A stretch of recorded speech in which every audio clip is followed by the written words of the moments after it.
حدیث مبارکہ دوستو، آج ہم بات کریں گے اس عورت کے بارے میں جس پر اللہ کی خاص رحمت نازل ہوتی ہے۔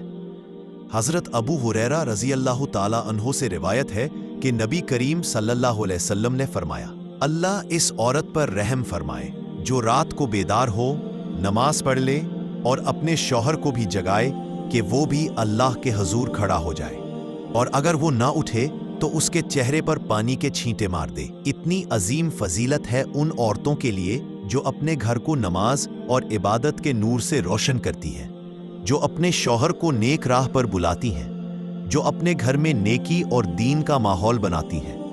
ایسی عورت پر اللہ کی رحمت اترتی ہے، اللہ اس سے محبت کرتا ہے اور فرشتے اس کے لیے دعا کرتے ہیں۔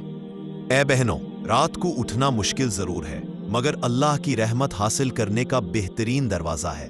اگر یہ بات آپ کو اچھی لگی تو لائک کریں، شیئر کریں اور چینل کو سبسکرائب کریں تاکہ مزید خوبصورت اسلامی ویڈیوز آپ تک پہنچتی رہیں۔ جزاکم اللہ خیرن۔